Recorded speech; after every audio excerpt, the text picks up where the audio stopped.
It's payday. Your phone lights up with the deposit. For a moment, there's quiet, relief, but then, the itch. Upgrade the car, replace the phone, treat yourself because you've earned it. That's lifestyle creep. Most people think it builds up slowly over years, but here's the truth. It happens in seconds, in the tiny, forgettable choices you make right after that deposit hits. And the wealthiest people in the world know the secret. They don't grow their lifestyle with income. They let income grow past their lifestyle.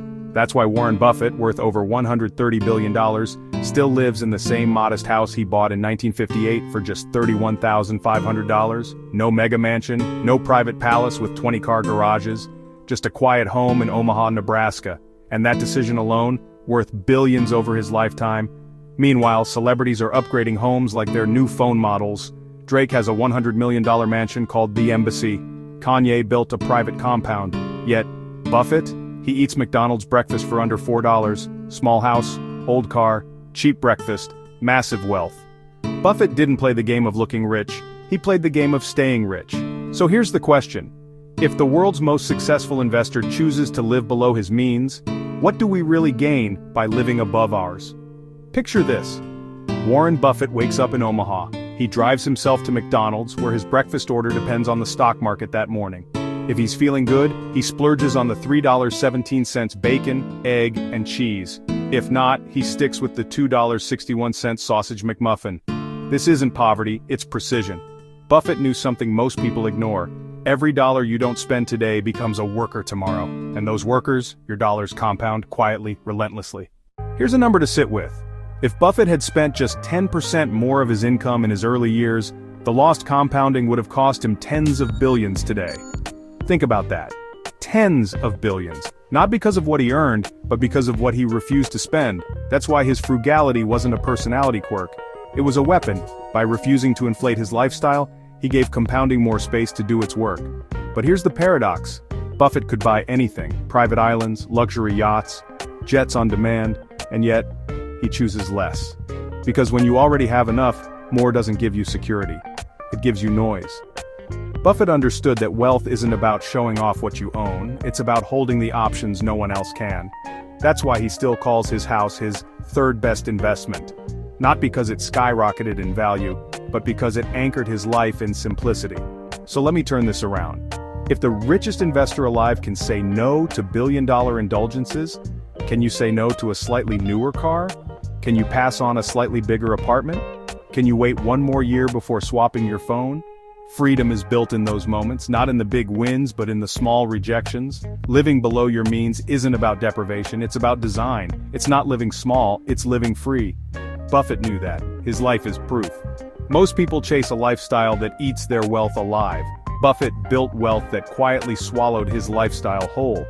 The mistake most of us make is believing that upgrades equal happiness, a bigger place, a better car, a shinier watch.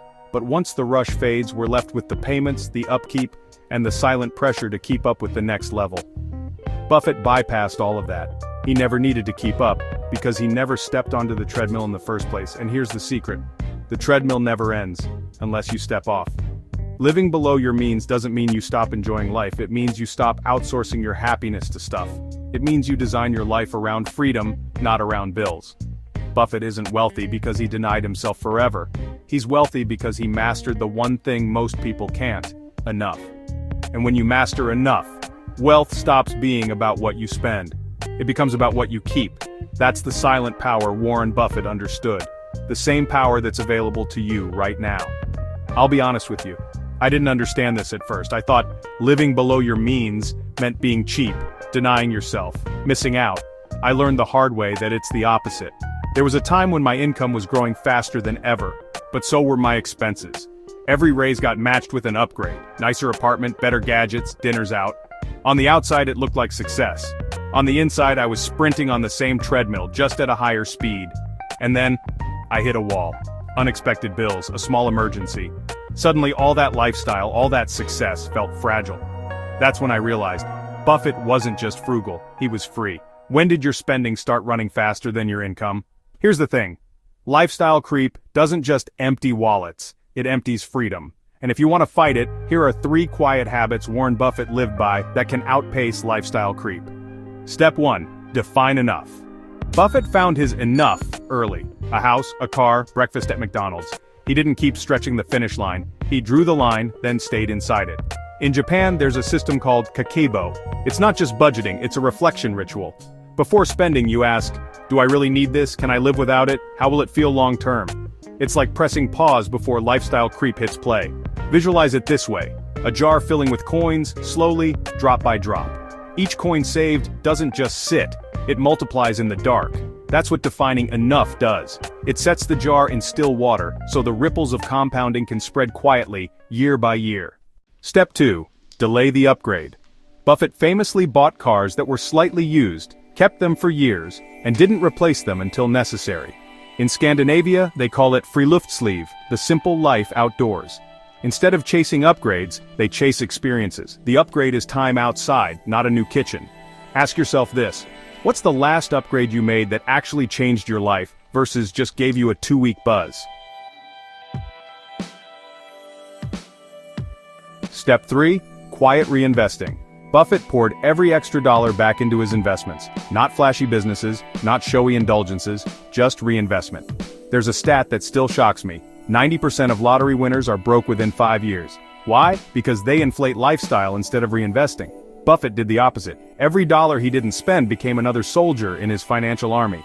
Picture this, sunlight crawling slowly across a desk as a money jar fills in the background.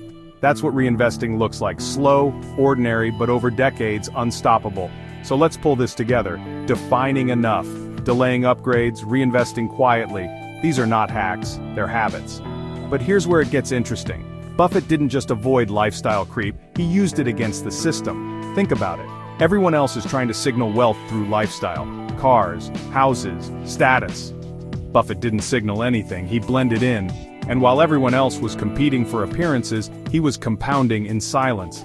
That's stealth wealth. And stealth wealth isn't just about hiding riches, it's about redirecting energy.